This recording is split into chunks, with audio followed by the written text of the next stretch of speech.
သက်တော်ထင်ရှားဘုရားလက်ထက်ကသာဝတိခေါ်တဲ့ရွှေမြို့တော်ကြီးမှာသာဝတိမြို့ပေးသားကြီးဘာမြို့ပါလဲပစ္စည်းဥစ္စာကျွယ်ဝတဲ့မဟာဓနတထေးကြီးတထေးကတော်ကြီးမှပေါက်ဖွားတဲ့သမီးလေးတစ်ယောက်ပေါ့အဲ့ဒီမိန်းကလေးကြီးကိုချင်းဝတီအမြဲတီလို့ပတ္တစာရီလို့သူ့နာမည်လေးဒီလိုမှဲ့ခဲ့တထေးသမီးလေးဆိုတော့သွေးကြီးမွေးကြီးနေနိုင်တဲ့အစဉ်ရှိတော်လဲသွေးကြီးမွေးကြီးမနေခဲ့သူ့မိတ်ကိုမိတ်သူ့ရွှေမျိုးကိုရွှေမျိုးမရွေးခဲ့တဲ့ပတ္တစာရီအဲ့ဒီပတ္တစာရီတို့အိမ်မှာခိုင်းစေပြီးတော့ထားတဲ့ကျွန်းယောက်ျားဒါသဆိုတာလူနာမည်မဟုတ်ဘူးကျွန်းနာမည်ဒါသဆိုတာကျွန်းယောက်ျားဒါသီဆိုတာကျွန်းမိန်းမဒါပေမဲ့လို့ကျွန်းလဲလူလဲကျွန်းမို့လို့သူ့နာမည်ဟာမောင်ဒါသာလို့ပဲဒီလိုခေါ်ခဲ့ကြကျွန်းယောက်ျားပေါ့အဲ့ဒီကျွန်းယောက်ျားမောင်ဒါသာသူ့အိမ်မှာခိုင်းဆဲပြီးတော့မိဘများကထားကြတနေ့တစ်၌ကြတော့မောင်ဒါသာတလင်းနဲ့တရွင်းဆွဲပြီးတော့မြက်ထိုးတဲ့ကိုပြိဿစရင်ငှားကိုစရင်ငှားဆိုတော့တလင်းနဲ့မှာစဘာနေဖို့ကောက်လိုက်နေချဖို့မြက်တွေကိုထိုးပြီးတော့နေတဲ့အခရတတထေးသမီးလေးပတ္တာစာရီလေသာတကားလေးဖွင့်ကြည့်လိုက်ကြည်စမ်းမကိုရာသနေဘူးခေါင်းကြီးတနာစရာကြီးပါလားသူ့ကြည့်လိုက်ရခွန်အားဗလာကြီးကလည်းကောင်းပါပြီတဲ့နဲ့စရင်ငှားသာဆိုရလူကျော်လူကန့်ကြီး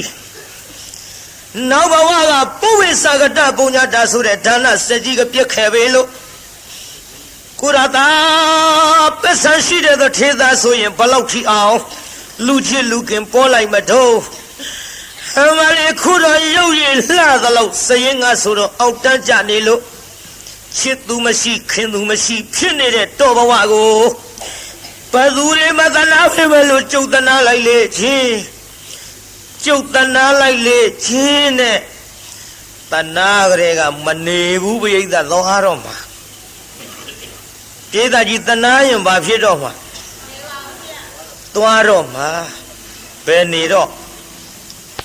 ဖြစ်ဖူးတဲ့မိဘများမသိအောင်အလစ်အသာလေးဆင်းပြီးတော့မျက်ကူထိုးတာကောင်းတိုက်ပေါ်ကဆင်းသွားကိုရာသာလှမ်းခေါ်လိုက်ဟာလမ်းလိုက်တာမဘာရာရဲ့ဘာတော့ခမရဘာတော့မလုံးနဲ့လာအောင်ဒီကိုဟုတ်ကဲ့တက်ပြောလေလုံမနေနဲ့ဒါမဲ့တော့မြက်ထိုးနေတာမြင်လို့နေဘူးခေါင်ကြီးကျုပ်ကတနာလို့မြက်ကူထိုးမလို့ပေးပါကိုရာသားရဲ့တရွေးဟာနေပါစီမဟုတ်ပါရဲ့ကျုပ်တို့ခပ်ဖြစ်ချင်းဖြစ်ပါစေတော့လက်ဖဝမ်းနုလေးခမတရွေးထိုးရင်သွေးချီဥသွားမှာပေါ့တော့တနာလို့ပြောနေတာတနာတော့တနာတာပေါ့ဗျာနေပါစေကျုပ်အလုပ်ပါခမအစေကနေရဲ့အလုတ်လောက်ရမှာကကျွန်တော်ရဲ့တာဘောမဘာရာရှိပါစေတော့တဲခက်နေတော့ကလားလို့ပြောတာတော့ပေးနေပါစေဗျပေးပါလို့ပြောနေပါစေဗျဟောတော့ပေးပါလို့ပြောနေတရွေးဆွဲလူတကိုးပရိသတရွေးဆွဲလူနေတုံတရားနာပရိသလာပြီပြုနောက်ကပရိသနောက်ကပြည်သားကြီးနောက်ကလာပြီဟိုင်းဒါပါလို့တာတထေးကတော့ကြီးမျက်နှာကြောတင်းနေနဲ့လှမ်းငေါက်လိုက်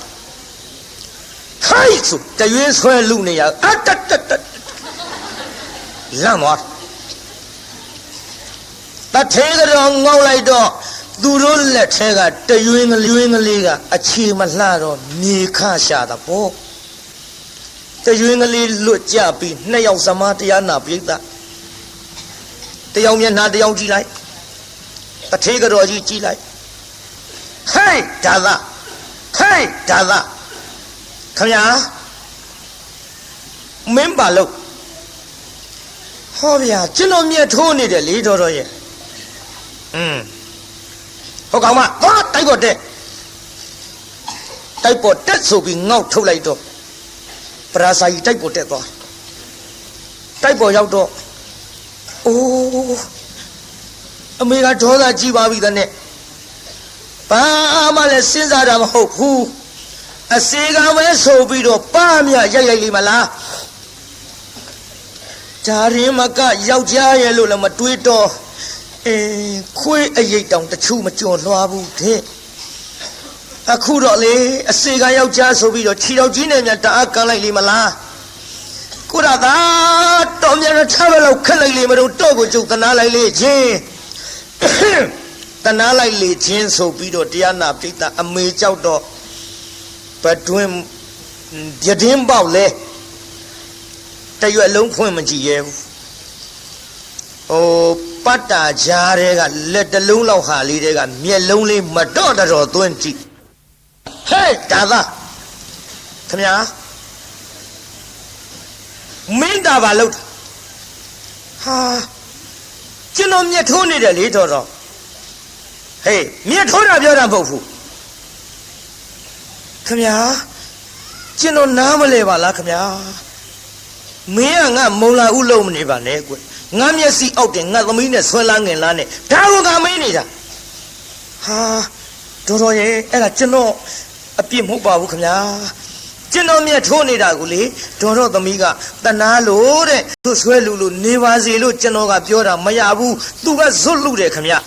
နောက်ငါသမီးနဲ့ဒီလိုတရင်တနီးကကငါမမြင်ခြင်းဘူးမြင်မင်းငါအိမ်မော်ကဆင်းတော့တော်ဆိုးတဲ့မိမကြီးဟုတ်ကဲ့ခမညာမမြင်စေရပါဘူးလို့အဲ့ဒါလို့တာဝန်ခံလိုက်တော့တထေးကတော်ကြီးတိုက်ထဲဝင်သွားတိုက်ထဲရောက်တော့တထေးကြီးဘာတော့မေအော်ကြီးဖြစ်ကျင်နေဘာရမတော့တော်သမီးအကြောင်းတော်သိရလားဒီမဲ့တော်သမီးနဲ့လေဒါသားနဲ့ကပ်ပြီးတော့ဟောဒီမဲ့ကျုပ်မပြောချင်ဘူးနော်တနေ့ကြတော့လေတနေ့ကြတော့သူများတတွေးကွက်ပက်လက်မျောမယ်တော့ဒါကြောင့်ကျုပ်လေတော်သမီးဒီတိုင်းမထားနိုင်ဘူးတော်သမီးဒီတိုင်းမထားနိုင်ဘူးဒီလိုပြောလိုက်တော့ဗရာလေးကအပေါ်ကဟိုတရားနာပိဿအထက်ဆုံးလေကတိမျက်နှာလေးနဲ့အမိအောင်ငုံပြီးချောင်းကြည့်နေရကတော်သမီးဒီတိုင်းမထားနိုင်ဘူးဆိုတော့တုံသွားတယ်ဟင်တော်သမီးဒီတိုင်းမထားနိုင်ဘူးနဲ့ငါဘယ်မှပို့မလို့ပါလေအမေတို့ပဲလို့မလို့ပါလိမ့်မလဲနားထောင်နေတုံဒီမဲ့တော်သမီးဒီတိုင်းထိုင်ရင်အစေကနဲ့မှားလိုက်မယ်လေရင်ပါပြီးတော့တနေ့မှားမှသေးကြတယ်ဒါကြောင့်ကျုပ်လေဟောတော်သမီးကိုတောင်မြင်ကတထေးသားနဲ့မြန်မြန်ပေးသားမှဖြစ်မယ်အေးလေဒါသမီးမိန်းကလေးမွေးထားမင်းတာဝန်မယ်မှန်တော့မိခင်နေမှန်တော့အယောက်ျားသားလေးဆိုငါတာဝန်မယ်ကွမင်းဖမေစီစဉ်အဲ့ဒါလို့ပြောလိုက်တဲ့စကားကြတော့ပတာစာရီလေဘာပြောကောင်းမလဲကဒင်းမောတအားပြေးပြီးတရားနာပရိသတ်ရေကဒင်းမောအာရမောက်မျက်နှာမောခေါင်းအောင်ကအိုးတရားနာပရိသတ်အသေးရရင်နဲ့တလျက်နဲ့ခံစားရတဲ့ဒဏ်ချက်ကအပြင်ဘက်ငေါက်ထုတ်တာမျက်ရည်တွေကိုတုတ်ကနေကြလာမျက်ရည်တွေပေါက်ကြလို့ခေါင်းအောင်ကြီးတအားဖက်တော်ကြခေါင်းအောင်ကြီးလွှင့်ပြေးတော်ကြကရင်မောတက်လိုက်အောက်ဆင်းလိုက်တောက်တဲ့ခတ်လို့မယူနိုင်ဘူးကိုရသာဆွဲလို့ရှိရင်ငါလည်းသူ့မှာမယူနိုင်ဘူးကိုရသာပြုံပေါင်းကြီးဒီကိစ္စတွေတော်သိရလားဟာလေကိုရသာလည်းမနေရရင်ငါသေးချင်းသေးပါစေတော့ကိုရသာအဘောတနာယာကစပြီးတော့ငါမေတ္တာရှိနေမိပြီအဖြစ်ဘူးဒီကိစ္စကိုရသာပြောမှဆိုပြီးတရားနာပရိသတ်ရေနောက်တနေ့မိဘအလစ်မောင်ဒါသနေတဲ့အစီကံတောင်းခရဆင်းသွားမောင်ဒါသကဒူးပေါ်ပေါင်နဲ့ပေါ်တင်ကလေးကြီးချိတ်လို့ပလွေလေးပါးစထဲတက်လို့တွေးဟာမဟုတ်တော့ကိုပြိဿအစီကံဆိုတော့ဘာရမဟုတ်တာမို့ ပလွေလေးတက်ပြီးမှုန်နေတုံးမဗရာကအနာနာရောက်ကိုရာသာမှုန်ရင်တက်ထားတဲ့ပလီဆွဲနှုတ်တာတွစ်တို့တခါလေမှုန်ရင်ကိုပြိဿမှုန်ရင်တက်ပြီးတော့ဆွဲနှုတ်တာတွစ်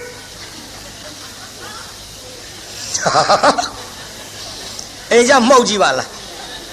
ပလွေကိုကြည့်အခုအဲ့ဒါလို့ပလွေလေးဆွဲနှုတ်ဟာမဗရာလာပြန်မလားခင်ဗျာခင်ဗျာမေကြီးကကျုပ်ကိုဒုက္ခပေးနေပါဦးမယ်ခင်ဗျာ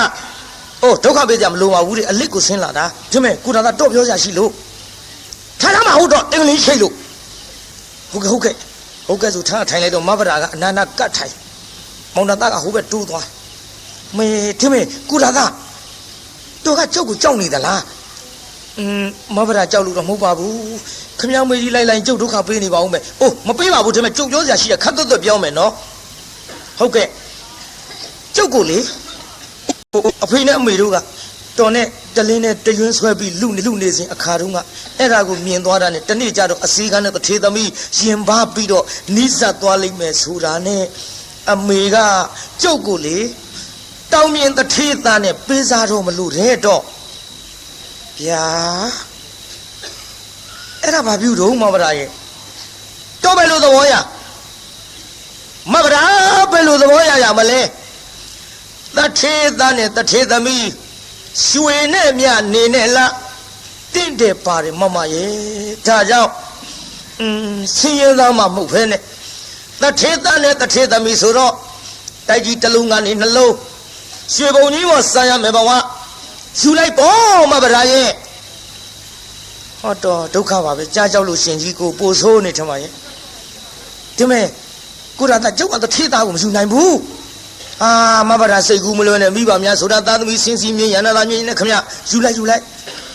ခက်တော့တာပဲဒီမဲ့တော့အကူလို့ကျုပ်ကလားတိုင်မယ်နာဒီမဲ့ကိုရတာဟိုကျုပ်ပြောရအောင်မယ်တော့ဒီအစေကန်တန်းလျက်နာဒီနှင်းစီပင်ဘယ်သူစိုက်တာကျွန်တော်စိုက်တာဗောမဗရာရဲ့အဲ့ဒီတော့စိုက်ထားတဲ့နှင်းစီပင်ကနှင်းစီပွင့်ကလေးတွေလေမနှစ်သက်ဘူးလားကျုပ်စိုက်တဲ့သစ်ပင်ပန်းမယ်ရေလောင်းပြီးတော့ထားတဲ့ကိစ္စကျုပ်နှစ်သက်လို့စိုက်တာကျုပ်နှစ်သက်တာဗောဒီမဲ့ဒါဖြင့်တော့စိုက်ထားတဲ့ပန်းမယ်ကနှင်းစီပွင့်ကလေးသူများခူးသွားရင်တော့စိတ်ထဲဘယ်လိုနေပါဒါလို့ကျလို့ခုတာယူဗောမဗရာရဲ့ဟောတော့ငါတော့သေးချင်တာပဲဘယ်နဲ့ဟာကြီးပါလေဒုက္ခပဲကိုရတာဗျာကဲဒီမဲ့မိမစီပြက်တယ်လို့ဆိုခြင်းဆိုတော့ကျုပ်တော့ပြောရတော့မှာပဲတော့ကိုမြက်ထိုးနေတာတနာရကအစအခုလေချစ်မေတ္တာရှိနေလို့ကျုပ်တထေသားကိုမယူနိုင်ဘူးကိုရတာကျုပ်ကိုဒီတိုင်းထားပါနဲ့အထုပ်ပိုးနဲ့ခိုးတာကိုကျုပ်လိုက်မယ်ခေသာနားထောင်တော့မိမကယောက်ျားလူမျိုးစကားပြောနေတာတထေသမီးကအစေခံကိုသွားပြောနေတာကျုပ်လိုက်မယ်ကိုရတာပဲနဲ့တော့မဗရာမဖြစ်ပါဘူးကျုပ်ခမရကိုမေတ္တာမရှိလို့တော့မဟုတ်ပါဘူးခမရအမေကြီးကျုပ်ကြောက်လှကြီးရဲ့မသိအောင်ထွက်ပြေးမဲ့ကိစ္စလွတ်ရကိုပြေးမှာဘောကူရသားရဲ့ကျုပ်ရှိတဲ့လက်ဝတ်လက်စားနဲ့ယူပြီးတော့လေဒီမှာညတကောင်းကျော်အစိမ့်အချိန်မှာတိုက်ပေါ်ကဆင်းရမယ်နော်ဖြစ်ပါမလားမဗရာရဲ့ဘာလို့မဖြစ်မှာလဲတော့ကျုပ်ဆင်းရမယ်တော့ဟောဒီပမေလေးကစောင့်တော့ဗျာဗျာမူးနေတာဟေးယောက်ျားမူးနေတာဟေးဒါမဲ့ဗျာမလုံးနဲ့ကိုတာသားဒီနားကစောင့်ကျုပ်ညတော့အထုံးနဲ့ဆင်းငယ်မှာတော့ခတ်တော့ကလေးတိုက်ပေါ်ပြန်တက်သွား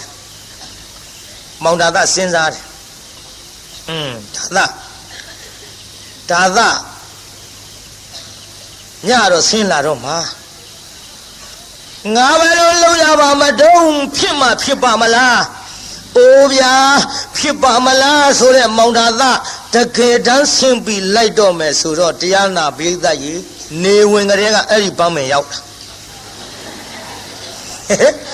ဖြစ်ပါမလားတဲ့အခုပန်းမယ်နေဝင်ကလေးကရောက်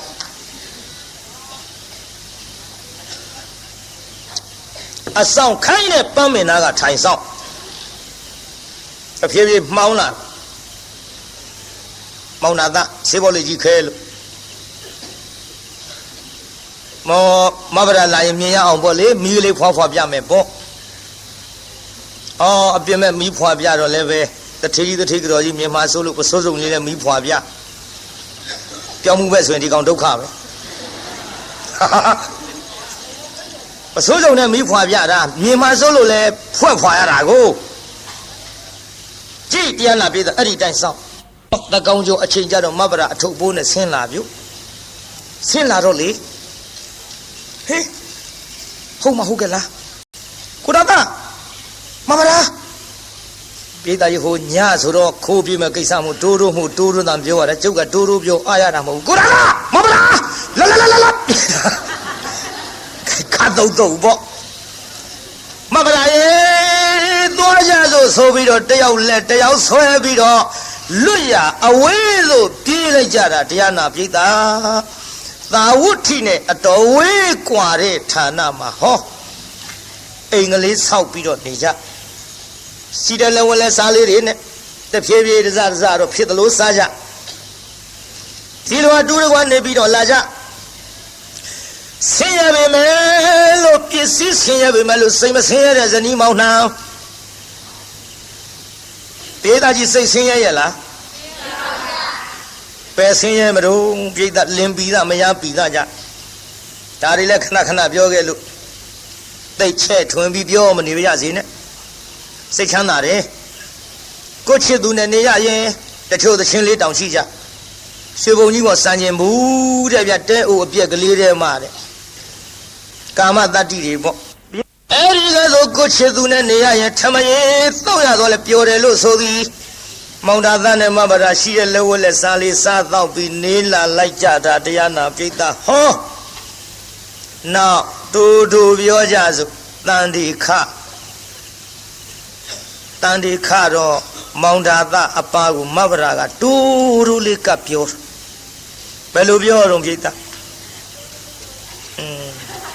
ပြောပါနင်တို့ကလည်းတူလေးအေးတူလေးကပြောကြတဲ့ကဟိုကိစ္စဆိုတာသိပြီမောင်တာသားဟာဝမ်းတောင်းလိုက်နှမရဲ့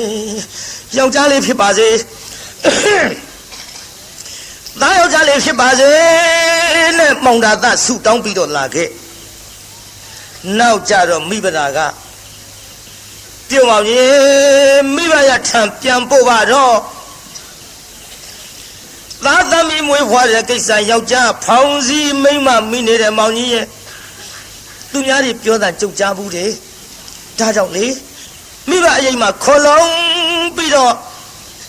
မိခင်ရဲ့မျက်နှာအောက်မှာဖွားမြင်နေတဲ့ကျုပ်ကိုပြန်ပို့ပါတော့ခက်တော်တာပဲမပို့ဘူးဆိုပြန်ရင်လည်းပဲလင်းတမျက်နှာတရွာထင်းပြီးတော့လိုက်လာတဲ့မိမသားတနာစရာအသွင်းနဲ့မျက်ရည်စာလေးကြလာတော့မယ်လိုက်ပို့ပြန်ရင်လည်းပဲတရေပေါ်ထိုင်တရေနာစားတဲ့ကောင်းဆိုပြီးတော့သူ့မိဘရွှေမျိုးများကငါတတ်ပြကြတော့မှာပဲဟလေသို့တော့လေလက်ပတ်ပြီးပြောရတော့ပါပဲကိုင်နှမဟိုမနေ့ကသွားကြတာပေါ့မနေ့ကရောက်တယ်တော့လေတပတ်ခါသွားကြတာပေါ့နဲ့တပတ်ဖိနှွဲအရှိဆွဲပြီးတော့လာလိုက်တာဟောတန်တွေကတဖြည်းဖြည်းရင့်မာလာခဲ့တန်တွေရင့်မာလာတော့မိဖုရားကလည်းသိကုရသတန်တော်ပြုတ်မောင်ကြီးတော့အကြောက်လွန်ပြီးတော့လိုက်ပို့တော့မှမဟုတ်ဘူးကုရသမရှိခိုင်ငါသွားတာကောင်းထင်ရဲ့လို့မောင်သာသမရှိခိုင်တကားကလေးကိုတရားနာပိဋကတော့ခတ်ဘုရုံးကတော့ခတ်သလားတော့မသိဘူးကျုပ်ခုခေတ်နဲ့ရန်တုတ်တာခိုင်ခတ်လိုက်ခတ်ပြီးတော့ဘေးအိမ်ကမိမကြီးတော့အပ်တော်ဟဲ့ငါတို့မှဘာတော့ဒီတော့ယူထားလိုက်ပါတော်ကိုရသပြန်လာလို့ရှိရင်တော့ကျုပ်ဟောဒီအိမ်တိုင်းကလေးမီးပြီးတော့စောင့်နေကြနေတာမမြင်ရမတွေ့ရရင်တော့မဗရာရဲ့မင်းပဲအလဲလုံးနေတာရုံးလို့တစားစားခေါ်တော့မယ်တော်ရဲ့အဲ့ဒီအချိန်ခါမှာမင်းမယားခေါ်မနေနဲ့သာသမီမွေးဖွားရအတွက်မိဘရထံပြန်ပြီဆိုပြီးတော့ဟောဒီတော့လေးသာအလိုက်ပါတော့ဟဲ့ခလေးမမတော်ဘူးထင်တယ်တူမကြီးတော်သူကတော့အကြောက်လွန်ပြီးတော့လိုက်မပို့လို့တော့တာယူထားလိုက်ပါတော့ရော့ကျုပ်သွားရစေတော့သွားရစေတော့ဆိုပြီးတော့မိဘသာထွက်သွားရောမိဘသာထွက်သွားလိုက် ပြန်လာပြီမောင်တာသားအိမ်တိုင်းကလေးမိဆောင်တဲ့မယားမတွေ့ကြတဲ့ကရင်ထဲမှာပူသွားဟောကြည်စမ်းကျိုးနေကြလေရမရှိတော့ဘူးမမလာရေမမလာလေမလေးမောင်ကြီးပြန်လာပြီမင်းပဲနဲ့ကြောင့်စီးပြီးတော့မကြိုရတာတော့ဘယ်အလဲလုံးနေသလဲနှမရဲ့ပရာအိုးမမလာလေးလေဘယ်လိုပင်ခေါ်တော့လဲအတောင်မကြရဘေးအိတ်အတော်ကြီးကဟဲ့မောင်တာသားခေါ်မနေနဲ့မိမသားသမီးမွေးဖွားရအတွက်မိဘအရိတ်မှာခိုးလုံးမွေးဖွားခြင်းနဲ့ဆိုပြီးတော့ဟောမင်းလိုက်မပို့တာနဲ့ပြန်သွားပြီမောင်ကြီးဗျာဟာမလေးသာဝတိမျိုးဆိုတာနီးတာမဟုတ်ဘူးတော်ရဲ့မဖြစ်ဘူးကျွန်တော်လိုက်မှာပဲလို့မောင်တာသားလိုက်သွားမိဘရာကလည်းတော်ကြီးတဲ့ရောက်တော့နေစေရစေကြီးကိုကူသူမရှိကဲသူမရှိနဲ့ဟောတားယောက်ျားလေးဖွားမြောက်တားယောက်ျားလေးဖွားမြောက်နေတဲ့ခိုင်မောင်သားသားကရောက်သွားဟာနမကြည်စမ်းမလေးမောင်ကြီးစကားလားမခေါ်ရလေမင်းထွက်သွားတာကိုဟင်ကိစ္စတောင်ပြီးနေပါကိုကြည်စမ်းဟာနီထူထူလေးပြီးစားယူကြည့်လိုက်အေးအိုးဟာရှုပ်သားလေးဟာဝမ်းသာလုံးလို့ဟိုလေဟန်ကြပြီနမသားယောက်ျားလေးပါလားကွယ်လူကလေးဖေဖေရှိလာတဲ့ကလေးလေးပွေချီပြီးတော့နမမင်းဒီကိစ္စကြောင့်ပြန်လာပဲမဟုတ်လားကွယ်မောင်ဘဝလည်းမင်းသိပါတယ်အစီကံဘဝနဲ့တထေသမီးခိုးပြီးထွက်ပြေးလာရတဲ့ဘဝအကယ်၍မိဘထန်လာမောင်ကြီးလိုက်ခဲ့ပါကနမရေမောင်ကြီးလိုက်ခဲ့ပါကဒုက္ခပေးကြတော့မှာပဲမောင်ကြီးမတနာရကြပါလိမ့်မကိုင်းဒီကိစ္စပြီးမှအိမ်မဲပြန်ကြပါစို့ခေါ်သွားဟောအိမ်ပြန်ပါသွားနောက်တစ်ဖန်ဒီလိုပဲသတ်တန်နေခပြန်တယ်ပြိဿဒီလိုသတ်တန်နေခတော့ဒီလိုမောင်တာသပြန်အပုတ်ခိုင်းနောက်တစ်ဖန်ပြန်အပုတ်ခိုင်းတော့မောင်တာသားကဒီလိုပဲမပို့ပဲနဲ့ရက်တီဆွဲပြီးတော့နေခဲ့ပြုတ်မောင်ကြီးတော့လိုက်ပို့မှာမဟုတ်ဘူးကလေးလေးကလည်းမတ်တပ်ပြေးကလေးသားအကြီးလေးကလည်းမတ်တပ်ပြေးလေးဥမမဲဇာမမြောက်နဲ့ဖေဖေမေမေခေါ်ရတဲ့အရွယ်လောက်နဲ့လူလေးခမညာမေမေအိုငါသားဟိုမေမေတို့လေတာဝတ်ထီမျိုးကြီးသွားရအောင်သားရဲ့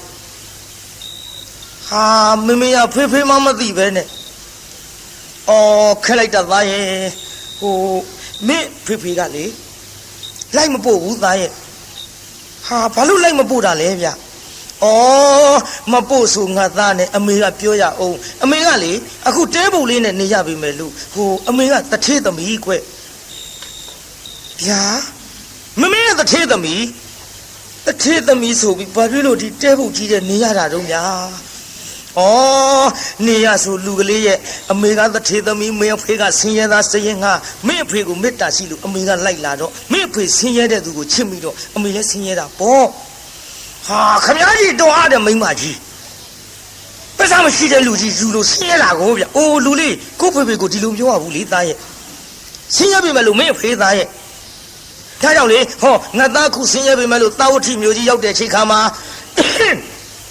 မင်းအဖိုးဖွားများကလေမင်းကိုတိုက်ကြီးပေါ်ထားမှာသားရဲ့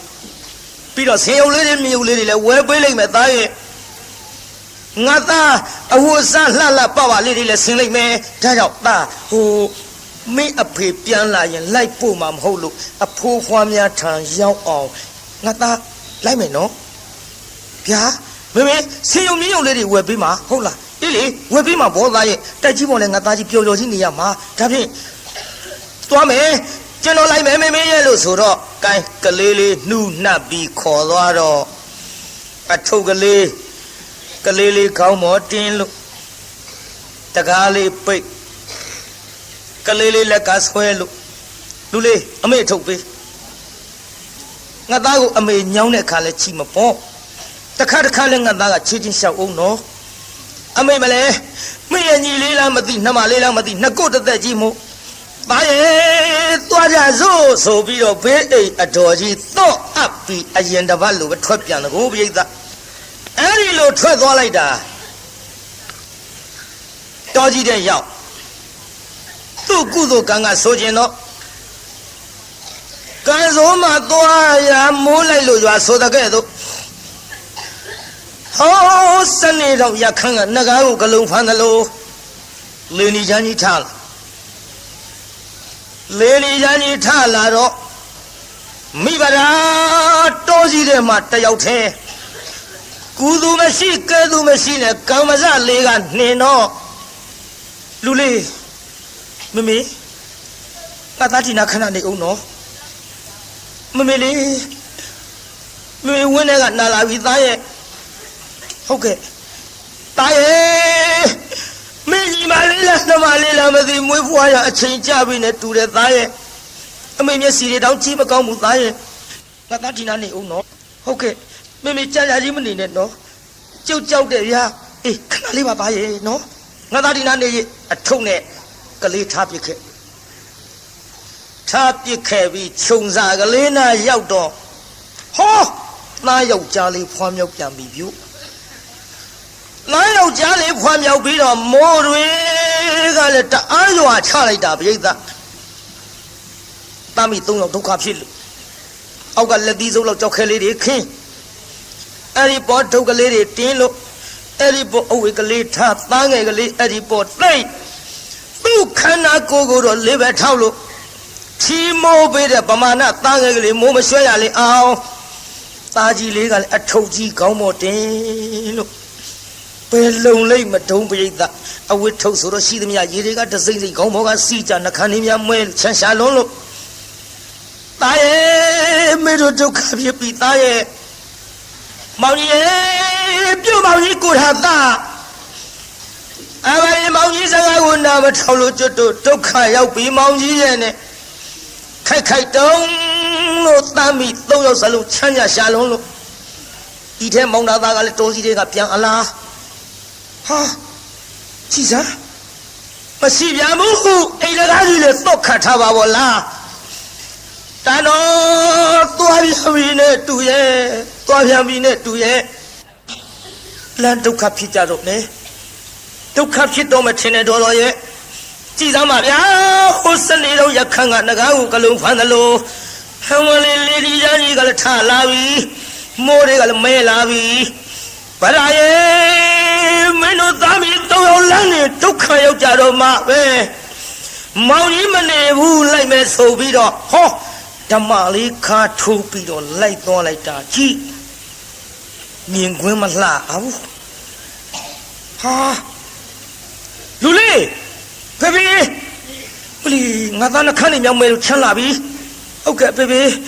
အထုပ်ကြီးတွေကရည်တွေကလည်းကျုပ်ပေါ်အကုန်စီးကြတယ်ဖေဖေရဲ့ကွယ်ကြည့်စားမိမိပဲသွားတော့အမေဟောသစ်ပြောင်မှာကလေးမွေးနေဗျဟင်ကြည့်စားလမ်းနေဒုက္ခရောက်ကုန်ပြီဒီကလေးကလည်းချမ်းလာပြီတခါမိဘဒစီပြေးကြည့်လိုက်တော့ဟေးခွေးမကြီးပမာဏလေးပဲထောက်လို့အောက်ကကြည့်စားကလေးတယောက်နမကိုရတာပိစာဆိုပြီးကလေးလေးကောက်ကြည့်လိုက်ဟာအော်ယောက်ျားလေးပါလားကွယ်အရေးတဲ့ဒုက္ခဖြစ်နေရကသားယောက်ျားလေးဆိုတော့ပြုံးနိုင်ရှိနိုင်သေးတယ်ကိုပြိဿဟာမလေးယောက်ျားလေးပါလားနှမဝမ်းတာလိုက်တာဒါပေမဲ့လို့မင်းဒုက္ခဖြစ်တာမောင်ကြီးစကားနားမထောင်လို့မိတ်လှကြည့်လားဟိုမှာကြည်စမ်းသားကြီးလေးနှခမ်းလေးလည်းမဲလို့ချမ်းရှာလာပြီအေးပတ်ပြီးတော့ဒုက္ခရောက်ကုန်ကြတော့မှပဲကိုရသားပြီးတော့မှရိုက်တန်ရိုက်ပံပေါင်းကြီးအပြစ်တင်တာတွေနောက်ထားလို့ကျွတ်တို့သားမိ၃ယောက်အချမ်းပြေအောင်လေမြင့်မြေစာလေးဆက်ပြီးတော့မိဖို့ပေးပါတော့အေးရော့နမဒီကလေးယူထားမောင်ကြီးသွားမယ်နော်မကြဘူးခဏလေးထင်းမြင့်မြေစာရှာလို့မောင်ကြီးမိဖို့လို့ပေးမယ်နမရဲ့နေတော့လို့ဆိုပြီးတော့မောင်ဒါသဓမ္မရူလေးနဲ့ထွက်သွားလိုက်တောင်ပေါ်ကြီးတစ်ခုနားရောက်သွားတယ်တောင်ပေါ်ကြီးနား မျက်မြေစာထင်းချောက်ရှောက်ပြီးတော့ရှာလိုက်တာဘယ်မှမတွေ့တောင်ဘိုကြီးနားရောက်သွားတော့တောင်ဘိုးပေါ်ပေါက်နေတဲ့မြက်များကတော့ရေစိုးနေလို့တောင်ဘိုးအတွင်းမှာဝင်ပေါက်နေတဲ့မြက်ချောက်ကလေးတွေမီးပွေးလို့လွယ်အောင်ခုတ်မဟဲ့ဆိုပြီးတော့ဓမ္မညာဘက်လက်ကကင်ပြီးတော့တောင်ဘိုးအတွင်းပေါက်နေတဲ့မြက်ချောက်ကလေးတွေလှမ်းနှိုက်လိုက်ဆိုတခါလေမွေဟောက်ကြီးထွက်လာမွေဟောက်ကြီးထွက်လာတာဟေးဟောမလေးဆိုပြီးတော့နောက်ဆုံးနဲ့ကြိုက်သေးဘူးမွေဟောက်ဆိုတာဒေါသဖြစ်နေပြုံးနဲ့ကြိုက်ဖြစ်တာမဟုတ်ဘူးခိုးတွေမှုတ်ထုတ်တာဒါကတော့မျက်စိဘာမှမြင်ရတော့ဘူးမွေစိတ်တွေမျက်စိထဲရောက်သွားပြီမွေဟောက်အဲ့ဒါလို့တရားနာပြိတ္တာဒေါသဖြစ်ပြီးတော့ပပြင်းကြီးခွက်လို့ဟေးငါမျက်စိတွေလည်းမမြင်ရတော့ပါဘူးဗရာယေပေါင်းကြီးမင်းတို့သားမီး၃ယောက်ဆံမလို့လှုပ်ပြီးတော့ပြန်ရပါမထုံးဘယ်လိုလှုပ်ပြီးတော့ရောက်အောင်လာရပါမထုံးနဲ့မောင်တာသလေသားမီး၃ယောက်ထံသွားခြင်းလို့လက်ကလေးနဲ့ဆန်းပြီးတော့သွားလိုက်တာဘယ်သားမီး၃ယောက်ထံပြန်မရောက်ဘူးမွေဟောက်ကြီးစီလျှောက်သွားမွေဟောက်ကြီးနာရောက်တော့လက်ကလေးနဲ့သွားပြီးအထိလိုက်ခေါက်ကနေစလှမ်းပေါက်လိုက်ပလဲလောင်လဲလို့မဲလေးတောင်မထဲနိုင်ဘူးလဲသွားပြင်းတယ်လေမွေဟောက်ကကြီးအမလေးဆုံးအောင်မអော်နိုင်ဘူးလဲသွားလူလွတ်လို့နမရဲ့မိဗရာရဲ့မင်းတို့သားမီး၃ယောက်ထောင်မောင်ကြီးဘယ်လိုနည်းနဲ့မှပြန်ရောက်နိုင်တော့မှာမဟုတ်ပါဘူး။မောင်ကြီးခေါ်လာလည်းမင်းတို့ကြားတော့မယ်မဟုတ်ပါဘူး။သားတို့တောင်မှအားရအောင်အဖေမကြည့်လိုက်ရပါလား။ဟမ်မလေးအဖေဘယ်လိုနည်းနဲ့မှမင်းတို့ထောင်ပြန်မရောက်နိုင်ပဲနဲ့မိဗရာမင်းနောက်လိုက်ပြီလို့အခုတော့ငါမွေးဟောက်ခဲပြီးတော့သေဝဲဝင်ရတော့မှာပါလားသားတို့ရဲ့အဖေထားပြပြေးပြီးဆွလာခဲ့ကြပါတသေးရောကမိဗရာကလည်းပဲလူလေးမမေမင်းဖေကြာလာကြည့်လားပါရဲ့ဟုတ်ကဲ့မမေကျုပ်လည်းချမ်းလာပြီဖေကမိဖို့ပေးမယ်ဆိုမင်းဖေအန်တရယ်များတွေ့နေသလားကွယ်တာမမို့ရင်မဖေမျက်စိလဲလမ်းမပြီးတော့ဘယ်တော်ကြီးတဲ့များရောက်သွားလေသလားမသိတာရဲ့လိုက်ပြီးတော့ရှာကြစို့တာငယ်လေးရင်မှပွေသားကြီးလေးလက်ကဆွဲလို့တော်ကြီးမြက်မဲတဲ့ရှောက်ရှာလိုက်ကိုရတာပြုတ်မောင်ကြီးအော်ပြုတ်မောင်ကြီးရဲ့မိဘတာခေါ်တာကြားရဲ့လားအမလေးဦးလေးပါလေထူလိုက်ပါဦးတော့လားမိဘတာအော်နေတဲ့ခေါ်နေတဲ့မောင်ကြီးရဲ့လူလေးအမေရဲ့တန်နေလည်းပြကုန်တော့မှာပါသားရဲ့ငါသားကြီးတက်လက်ခေါ်ပါအောင်ဟုတ်ကဲ့ဖေပြောဖေမြန်လာမျိုးကျွတ်တို့ချမ်းလာပြီလားကလေးကခေါ်အဲ့ဒါလို့ကလေးခေါ်လို့လည်းမရမိဘတာသားကြီးလေးလက်ကဆွဲပြီးတော့သွားလိုက်တာမောင်တာကအလောင်းကြီးနာရောက်သွားမိုးကလေးကမစင်မောင်ကလေးကမကွဲတကွဲအလောင်းကိုလည်းတိကြကြည့်လို့မရတော့အလောင်းနာအရောက်မိဘတာခြီတောက်နဲ့ဗိုက်ကြီးသွားတိုက်ဟဲတာနောက်ဆုံးကလေးဆွဲလိုက်လူလေးပါကောင်ကြီးမသိဘူးသားရဲ့ပြောစီကြီးလာသားအမေတို့လွတ်ရကိုကွင်းပြီးတော့မဖေးရှားကြစို့အလောင်းကြီးထိမိတော့လေအလောင်းမှမသိမောင်နေကိုပြိဿသားနဲ့ကောက်တဲ့ဒုက္ခရောက်ပြီးတော့လာခဲ့ရမိဘတာတို့လေမိုးလေးကလည်းဆဲသွားပြီမောင်လေးကလည်းကွဲသွားပြီလူကလေးအမေတို့ပဲစီရောက်လို့ပဲစီတွားရမှလည်းမသိကိုရသားရဲ့ပြုတ်ပေါကြီးမိဘတာတို့ဒုက္ခတွေလာကြည့်လဲပါဦးမောင်ကြီးရဲ့ပြောရင်ဆိုရင်နဲ့ပြန်တွေ့တိုက်တဲ့အလောင်းဆိုတော့လေဟောမောင်တာသား လဲနေတဲ့အလောင်းကြီးနာရောက်သွားပြန်မျိုးလှန်ကြည့်လိုက်တဲ့မိဘသားဟဲလူလေးဗျာမမေခုမှကြည့်စမ်းမိဖေဖေမှတ်တာပဲအော်ပြည့်စည်တဲ့လမ်းမှာခရီးပန်းကြပြီးတော့ခလုတ်တိုက်လဲမုံမုံနဲ့အိမ်မိုးကြနေတူဝါရဲ့သားရဲ့လာမိဖေသွားကြည့်ကြစို့သွားကြည့်ကြစို့ဆိုပြီးတော့အနားနာရောက်ဟေးကိုတော်ကပြုံမောင်ကြီးအဲ့ဒါအိမ်မောင်ကြီးကြားနေလေသလားကြည်စမ်းမောင်ခေါ်လို့လည်းမရပါလားလူလေးအဲ့ဒီကထိုင်သားရဲ့သားငယ်ကလေးအဝတ်ကလေးနဲ့ထွေပြီးတော့ဘေးနားမှာချကိုတော်ကပြုံမောင်ကြီးမလေးအကွက်ကွက်တင်ညုံမဲလို့ကြည့်လို့မကောင်းပါလားမောင်ကြီးရဲ့မောင်ကြီးရဲ့ဘယ်လိုအဲ့ဒါလဲတွေ့ပါလိမ့်မထုံးလို့နောက်လှဲ့ကြည့်လိုက်တော့တောင်ပူကြီးမြင်ရဟဲဖယားငါချစ်တဲ့တိုက်ဟုတ်ပါပြီဒီနားမလဲတောင်ပူကြီးနဲ့ဟာမလေးပြုတ်မောင်ကြီးမွေးဟောက်ခဲလို့သေဝဲဝင်ပြီထင်ပါရဲ့ကိုရတာပြုတ်မောင်ကြီး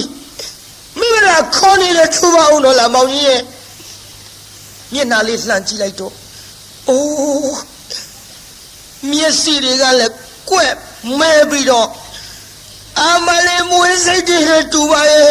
ပြုံးကောင်းကြီးဒုက္ခဖြစ်နေပါဗောလားအသက်မရှိတဲ့ပြင်မောင်ကြီးရဲ့အလောင်းတောင်လှပါမမြင်ရပါလားမျက်နှာလေးပေါင်ပေါ်တင်မဲစီလေးလှုပ်ပြီးတော့ခဏခေါ်ဘယ်လိုမှခေါ်မရဘဲနဲ့မိဘသားခမငိုရှာတော့ကလေးလေးကပြုတ်ဖေခမအိတ်လာကြီးလားထားတော့လေးဖေအမေငိုနေတယ်ဗျအမေငိုနေတာခမမသိဘူးလားအခုအမေငိုနေတယ်မိကိုထပြီးတော့ချော့ပါအောင်တော့လားအိတ်လာကြီးလားခမထားလေးနဲ့လူကလေးမေအဖေလူစိမ်းငါကြီးအိတ်တာမဟုတ်ဘူးတာရဲ့ပထသောအိတ်ချင်းနဲ့အိတ်တာကွယ်မြင်ရလားဟိုမှာတောင်မိုးကြီးမေအဖေမွေဟောက်ခဲလို့အကွက်တွေညုံမဲပြီးတော့သေဝဲဝင်ပြီလူအလေးစမေဖေအသက်မရှိတော့ဘူးအဲ့ဒါလို့လဲပြောလိုက်ပါလေရောကလေးကအလောင်းမော်ပြစ်လဲဖေကျွတ်တို့အိုဖိုးဘွားဝါတို့ရှိလိုက်ပို့ပါဗျာမမေစင်ယုံမြင်းရုပ်လေးတွေဝယ်ပေးမှာဆိုအဝတ်စားလှလေးတွေဝတ်ရမယ်ဆိုတိုက်ကြီးပေါ်ပြေးလွှားပြီးကစားခြင်းလို့ကြုတ်ရောက်အောင်ပို့ရမှာပေါ့တာရဲ့မရောက်ရအောင်မေပို့ရမှာပေါ့ငါသားတို့နဲ့အမေသားတို့ထိရောက်အောင်တော့သွားရမှာပေါ့ဒါပေမဲ့လို့လူစိမ်းခါကြီးတို့တော့မလိုက်နိုင်တော့ဘူးသားရဲ့ကိုရသာပြုတ်မောင်ကြီး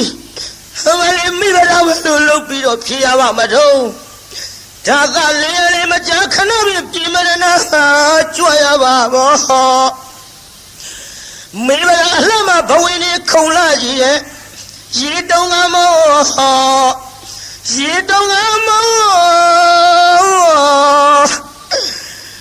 ငိုရှာတကူပြိတ္တာကိုရတာ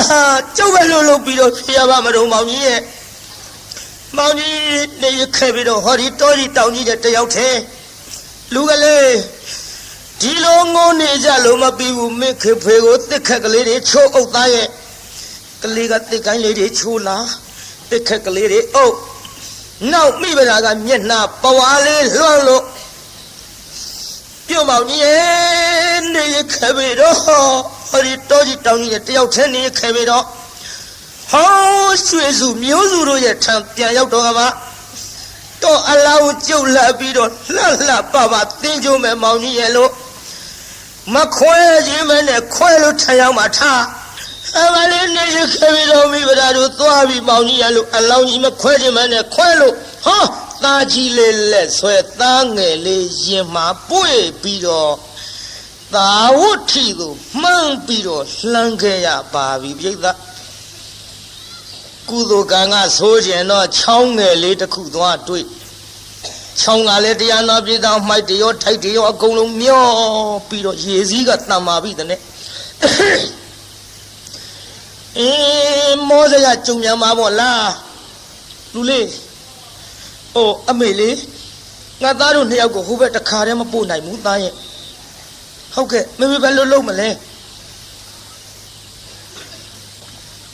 ကျွတ်တို့ဟိုဘက်ဘယ်လိုလုပ်ပြီးတော့ကျွတ်တို့ဟိုဘက်ဘယ်လိုလုပ်ပြီးတော့ကူရုံမေမေရဲ့အေးငါသားဟိုခဏနေအောင်နော်ငါသားဒီနာထိုင်ဟိုမင်းကြီးလေးအမေခဏထားပြီးရေထဲဆင်းကြည့်အောင်မယ်သားရဲ့ဟိုဘက်ရေနဲ့တလားတိမ်တလားဆင်းကြည့်ရေကရင်စိုးလောက်ထိရက်ကန်နဲ့ပြန်လာလူလေးမြင်ရလားရေဒီအမေရင်စိုးထိရဲ့သားရဲ့ရင်စိုးထိတဲ့ရေတွေကိုအမေပဲလေးနဲ့လည်းငါသားတို့နှစ်ယောက်တခါတည်းမပို့နိုင်ဘူးဒါကြောင့်ငါသားဒီအထုပ်ကလေးယူချာနော်မင်းကြီးလေးအမေဟိုဘက်ကန်သွားပြီးတော့ပို့မယ်သားရဲ့ဟုတ်ကဲ့မေမေနဲ့ပြန်ခဲ့နော်ရေတွေကအော်နေတဲ့မေမေကျုပ်ကြောက်တယ်ဗျာရေတွေကတဝေါနဲ့မေမေအော်နေတဲ့မေမေကျုပ်ကြောက်တယ်မြန်ပြန်ခဲ့ခဏလေးပါသားရဲ့မေသွားမယ်နော်ကလေးလေးပွေပြီးတော့တခါတည်းရင်စိုးလောက်ထိတဲ့ရေကိုလွတ်အောင်လေဘင်းသားထိအောင်ကတ်မပြီးတော့ရက်ကန်နဲ့သွားဟိုဘက်ကန်းစာရောက်တော့အဝတ်ကလေးနဲ့ထွေးပြီးကလေးလေးခြုံစားသိပ်ပြီးတော့သားကြီးလေးကိုခေါ်မလို့ပြန်အလားရေလေကောင်လေးရောက်ပါလေရောတစ်ပင်မော်နားနေတဲ့သိန်းစွန်ကြီးတကောင်ကသားငယ်လေးသားတစ်ထင်မှတ်ပြီးတအားချီတုပ်ပါရောဗျာဟောသိန်းစွန်ကြီးမလေးကိုကျိုးနေပါဘောလားသားရဲ့လူအလေးအမေစီခုံချရရဆက်သွေးဆက်တတ်ချနိုင်လိမ့်မတို့အမလေးရဆက်သွေးဆက်တတ်ဒုက္ခဖြစ်တဲ့မိမကိုနေမတနာလို့တတ်သားလေးရခုလို့ချီတာလားဟဲ့သိစွန်ကြီးဟမလေးငါသားလေးချောက်ရတော့လားလို့လက်မြောက်ချီမြုံနဲ့လက်ခုတ်လက်ဝါတီးပြီးတော့ခြောက်လိုက်တာလေဟောကန်းစားထားခဲ့တဲ့သားကြီးလေးကသူ့လက်ရခေါ်တာမှတ်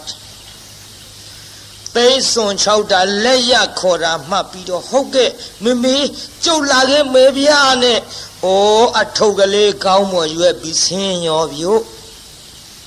ဟဲ့လူကလေးမဆင်းတဲ့သားရဲ့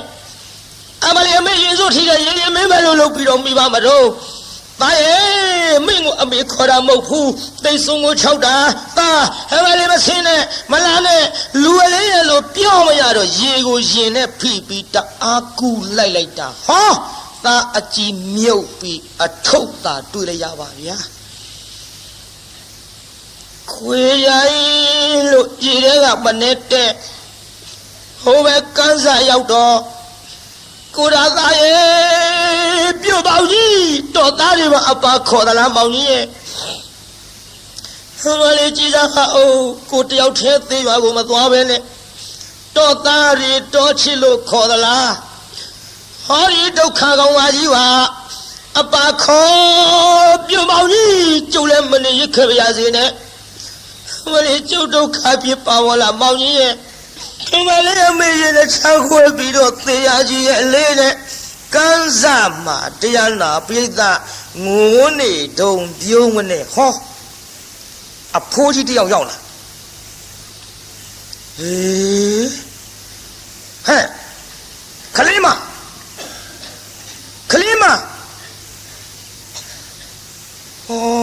ခေါ်လို့မရပြုတ်လို့မရပါလားခုနေကငိုးတန်းလိုကြသည်ကြည်စားခုတော့ငိုးတန်းကြရမှအတန်တိတ်သွားပါလားဟဲ့ခလေးမမျက်လုံးလေးဖွင့်ကြည့်တော့ဟဲ့ခလေးမကြည်စားနေ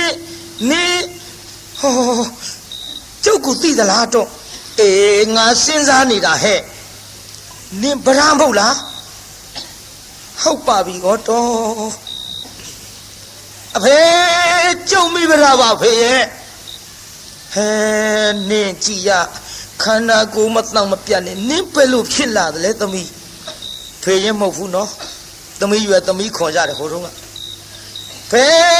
ကျုပ်ဒုက္ခတွေဖြည်းဖြည်းမှပြောပြရစီတော့ဟိုသမီးရဲ့မိခင်ဖခင်မောင်ဘွားတို့အရင်တုန်းကလို့ကြက်တည်းမပြတ်ပြားပဲနဲ့တိုက်ကြီးပေါ်မှာပျော်ပျော်ကြီးရှိကြပါရဲ့လားခလေးမနင်းဒုက္ခဖြစ်လာတာနင်းကိစ္စတွေငါအခုမိဘများအကြောင်းပြန်ပြောင်းပြီးတော့ပြောလိုက်မယ်ဆိုရင်ရေနစ်ရောင်ဝါကူတူဖြစ်တော့မှာပေါ့ဟိုဒါသာဆိုတဲ့ကောင်ကြီးရောကိုရသလားဖေရဲ့ဟိုပဲကန်းစားတော်ကြီးတဲ့မမွေးကြိုက်လို့သေးခဲ့ပြီဖေရဲ့ဟေးဒုက္ခပါပဲလားဟဲ့ပြောပါကျုပ်သိချင်းလို့ပြောပါဖေရဲ့မိဘနှစ်ပါးနဲ့မောင်ဘွားရဲ့အကြောင်းဩကဲငါသမီးသတိထားပြီးတော့နားထောင်နော်ဟုတ်ကဲ့သတိထားပြီးတော့နားထောင်ပါမယ်ဖေရဲ့မနေ့ညကမိုးကြီးလေကြီးသီးထန်စွာရွာတယ်သမီးရဲ့အဲ့ဒီမိုးကြီးလေကြီးကြောင့်တွေ့ကြရတဲ့ဒုက္ခကျုပ်ဖြည်းဖြည်းမှပြောပါရစေတော့မိဘနှစ်ပါးရဲ့အကြောင်းကိုပြောပါဖေရဲ့လို့ဆိုတော့စနေတော်ရခန်းကငါးကိုကလုံးဖွမ်းသလိုလေးနီးချမ်းကြီးကထားအလားသာဝတ်ထီမြို့သို့မိုးလုံးကြီးကလည်းအဆိုင်လေလုံးကြီးနဲ့တိုက်လာရောသမီးရဲ့လေလုံးကြီးတိုက်လာတော့သာဝတ်ထီတစ်မျိုးလုံးတိတ်တုံးလို့ဝါထယံကားတဲ့အိမ်ချူချာတို့မှာတော့ဖာငယ်ကိုဆင်းနဲ့နင်းထားသလိုအကုန်လုံးပြပြဝတ်ကြည်မွကုန်တဲ့သမီးရဲ့ငါသမီးတို့ဖခင်တထေကြီးများမှာတော့တိုက်ကြီးတာကြီးနဲ့ပျော်ပျော်ကြီးနေတာမို့ကြေးတာပျောက်ထားလွင်ပြက်ထားမှဖြစ်မရှိပါပဲဘူးသို့တော်လဲကဘာလေးမင်းမြေမို့ကိုခွင်တယ်လို့အဖေငိုးနေတယ်ဖေတိုက်ကြီးပေါ်နေလို့ကြေးတာပျောက်ထားမရှိဘူးဆိုဖေရဲ့ဆက်ပြီးပြောရတော့မှာပေါ့သမီးရဲ့နားထောင်သမီးရဲ့ကဘာလေးမင်းမြေမို့ခွင်တယ်လို့တိုက်ကြီးချီရင်ကဆွဲပြီးတော့လှဲသွားတာလေငါသမီးရဲ့အဖေရဲ့ငါသမီးရဲ့အမေရဲ့ငါသမီးရဲ့မောင်ဝါရဲ့သုံးယောက်တွေ့ညံ့ညံ့ချေသမီးရဲ့တိုက်ပြီးဆိုသေးကုန်ကြပြီဟဲ့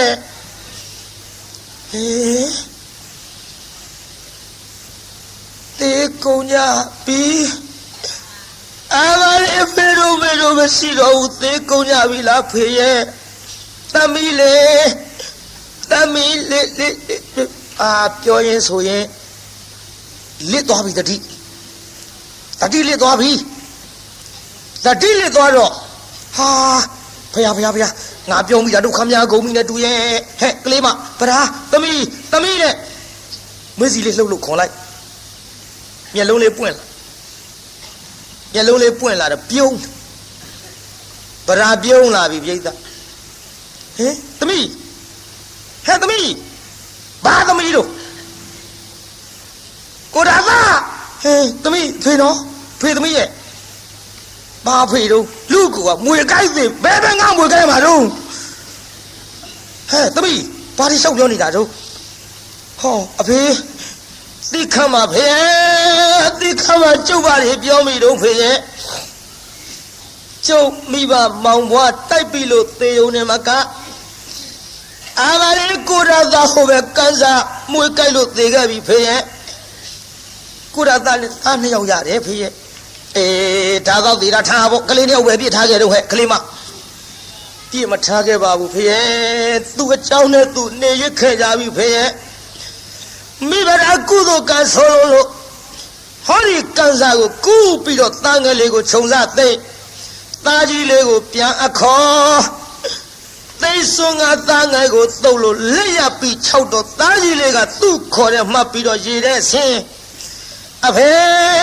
လိုက်ပြီးတော့ဆဲတော့လေအထုပ်သားတွေ့လိုက်ရတဲ့ဖေရဲ့အားလည်းမိဘရာဒုက္ခတွေကြီးစားကြီးရဲ့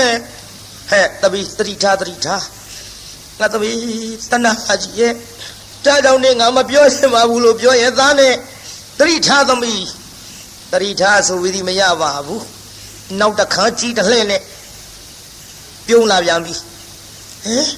ကိုရသားဟဲ့သမီးဖေနော်ဘာဖေတို့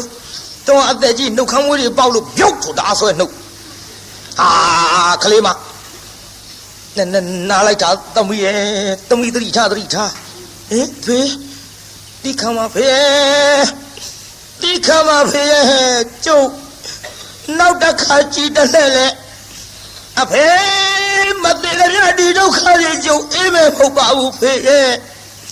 ဟတော့အမွေးတွေကျုပ်လက်ထဲတဆုပ်ပါစီသမီးရဲ့ကဲသမီးတရိထားနော်ဟဲ့ဒီမှာတာဝတ်ထီမျိုးမှာရွှေကြီးမျိုးကြီးတထေးကြီးရဲ့သမီးမို့လို့ငါသမီးလည်းဘယ်သူမှပြစ်ထားမယ်မဟုတ်ဘူးငါသမီးတရိထားလို့ပြောရင်ဆိုရင်လည်းအဖိုးကြီးရင်ဝင်ထဲကနေပြီးတရားနာပြီးတာဖြတ်ဆိုမတ်တိုက်ရဖိုးကြီးမျက်လုံးပြူသွားမျက်လုံးပြူရောပေါ့အခုခမည်းတော်ဝင်နေတာဂွန်းထမိန်ဟိုတုန်းကဗျံထမိန်ဆိုတော့ထမိန်ကြီးဖြန့်ပြီးနှစ်ဆကောင်းပေါ်ဝဲလို့လေတကွန်လွှတ်တဲ့အတိုင်းဟဲစုံကြီးဟဲ့ဖိုးကြီးပြူသွားတယ်မျက်လုံးဟာသမီးကြည့်မကောင်းဘူးဒီလိုမလုံးနဲ့သမီးဒီလိုမလုံးနဲ့မရဘူးတရားနာပရိသတ်ကြီးခုံပေါက်ပြီးတော့တွတ်ချအောင်ယူလို့မောဘမလေးဝဲလို့ရေထဲကလက်ထခုံတော်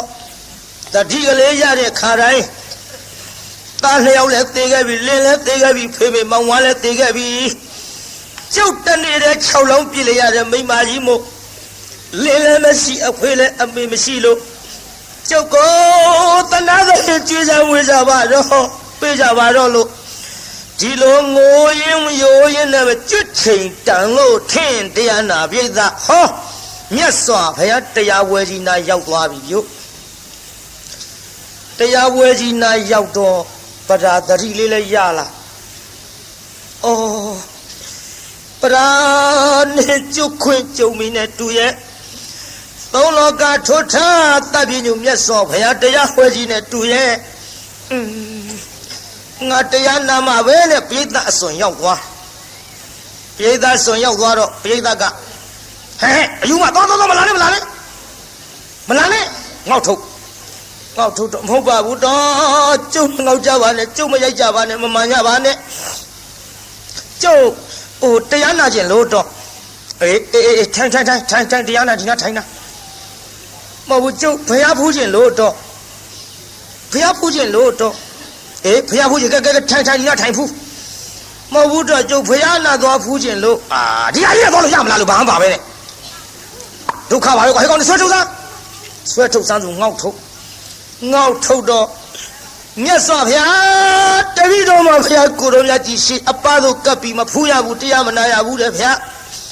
တပည့်တော်မောင်လည်းမရှိအဖေလည်းမရှိအမေလည်းမရှိလင်လည်းမရှိလို့တပည့်တော်ကိုနှိပ်စက်ကုန်ကြပြီဗျာတပည့်တော်အာကိုအားထားရမြတ်စွာဘုရားတဆူသာရှိပါတော့သည်ဗျာလို့ရှောက်လိုက်တော့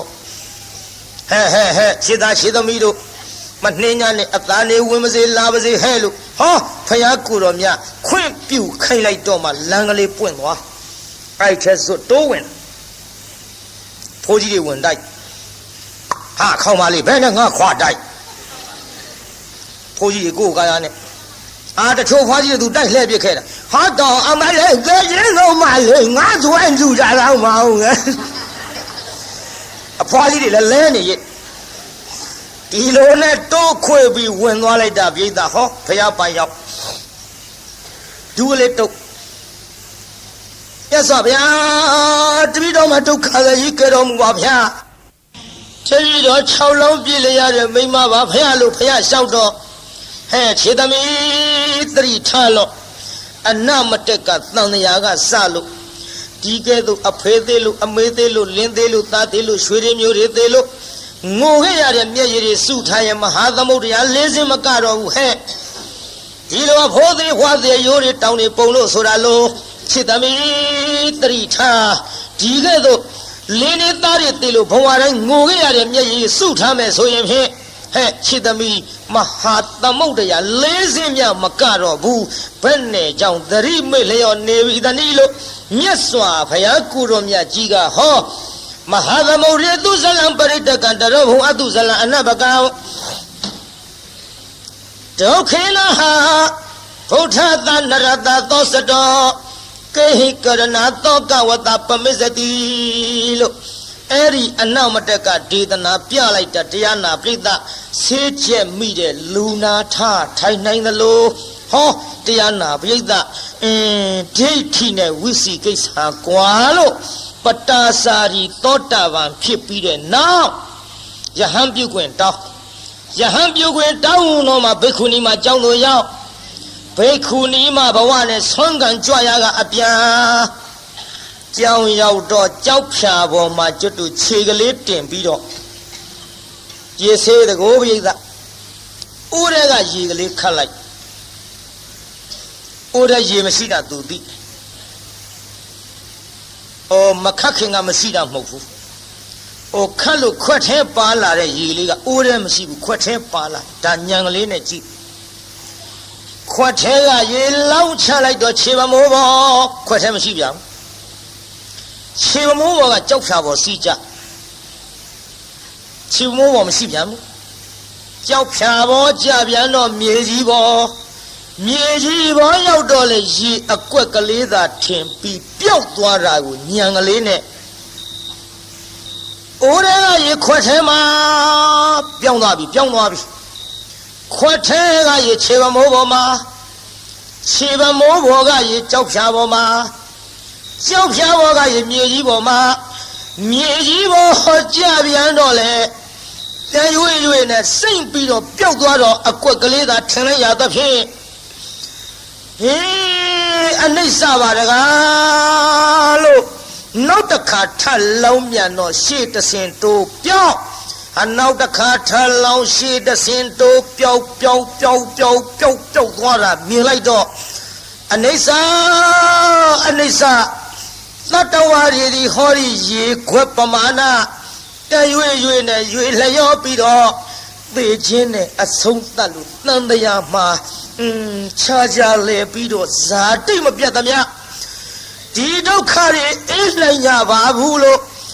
ဉာဏ်ကလေးနဲ့ရှုလို့အနိစ္စကိုသုံးသပ်နေသောခါဘုရားကိုယ်တော်မြတ်ကဟဲ့ခြေသမီးသင်ကြားနာမှန်းနေသင်ပြောတာဟုတ်တယ်သင်လောက်တာမမှားဘူးဟဲ့လို့ဩပါသရောင်ကြီးတော်နဲ့အကူကြီးပေးပြီးတော့တရားနာပရိသတ်ရေမြတ်စွာဘုရားကခြေသမီးကြည့်ခဲ့သို့ခန္ဓာနာယုတ်တို့ရဲ့အဖြစ်ပြက်ကိုဉာဏ်နဲ့ရှုဆင်ခြင်းသောပုဂ္ဂိုလ်သည်တရက်ပင်နေရတော့လေအသက်တရားနေရတော့သူထက်မြတ်သည်ခန္ဓာနာယုတ်တို့ရဲ့ဖြစ်ပြမှုကိုမဆင်ခြင်မဲနဲ့မိလျော့ပေါ့တန်နဲ့ဖြစ်သလိုနေဖြစ်သလိုစားဖြစ်သလိုသွားပြီးတော့နေတဲ့တတ္တဝါများစီအသက်တရားပင်နေရတော့လေတရက်နေရတော့သူလောက်မမြတ်ဘူးချစ်သမီးလို့အဲ့ဒီကဲ့သို့ဒေသနာမိန့်ကြသဖြင့်ပတ္တစာရီထေရီမသည်အာသဝကုန်ခံ၍ပါလာသမျှကံကျွင်းနေအရဟတမေနဲ့တတ်လို့အာသဝကုန်ခံ၍ယဟန္တာမကြီးအစီဖြည့်ကြည်ဖြစ်ရရှာလေတော်သတည်း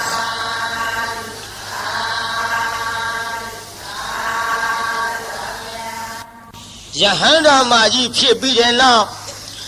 ဟောကျွတ်တို့ဘုံမို့ထိုးတာမြတ်စွာဘုရားလက်ထက်တော်အခါကဝိနည်းအရာမှာတေတရရတဲ့ဘိက္ခုနီမတစ်ပါးကိုအားကြပြီးတော့မြတ်စွာဘုရားတဲ့ဘုရားတပည့်တော်မသည်နောင်ပွင့်လက်တဖြစ်သောဘုရားတဆုစုရဲ့ခြေတော်ရင်မှာဘုရားတပည့်တော်သည်ဝိနည်းအရာမှာဖြင့်တေတရရပြီးတော့နိဗ္ဗာန်ကိုဝင်ဆံရပါလို့ဤလို့သူတောင်းခဲ့တဲ့ဆုအတိုင်းမြတ်စွာဘုရားကိုယ်တော်မြတ်ကြီးကချစ်သားတို့ချစ်သမီးတို့ယဟန်မိမ့်မတွေမှာဝီနီးတတ်တဲ့နေရာမှာတော့ဟောဒီပတ္တာစာရီထေရီမသည်ငါဖယားအောင်ငါသမီးအမြတ်ဆုံးမဲ့လို့အဲ့ဒီလိုယာဓုပေးခြင်းကိုခံရသဖြင့်သာဝတ္ထိမြို့သူဖြစ်သောပတ္တာစာရီသည်သောတာပတ္တိဖို့ရောက်၎င်းနောက်အာသဝကုန်ခန်းလို့ယဟန္တာဖြစ်၍ဝီနီးအရာမှာဧတရရသောဘ ပတာစာရီထေရီမာကြီးကိုအကြောင်းပြုပြီးဟောသည်တကဘာလုံးမှာမြတ်တတာချမ်းသာကိုစိတ်မြဲပါစေအလုံးရလေးညကြွရောက်လာကြတဲ့တရားနာပိဋကကြီးချမ်းသာကြပါစေအလုံးကုန်ရလေးညကြွရောက်လာကြတဲ့တရားနာပိဋကကြီးကျမ်းမာကြပါစေအိမ်ပြန်ပို့ကြပါစို့အတ္တကေဟေပြောသမျှဟောသမျှတွေကသဘော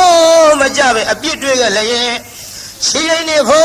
မုံစိတ်တွေပြစ်ပြသည်သောမိမိတို့အင်္ဂါဌာနသို့နိဝတ္တတုသီခံရတာပြန်ကြပေတော့နိဝတ္တတုမေတ္တာရေပခါဖြောင်းလိုက်မယ်ပြစ်ပရာတွေဝေးရကမြန်းစီရောခြေတရာဆွေကလျှောင်းမြစ်ကိုစိတ်နှပြချမ်းသာစွာဖြင့်မှန်စွာမနေပြန်ပါလေတော့ပြောင်းကြစေကုန်သတည်း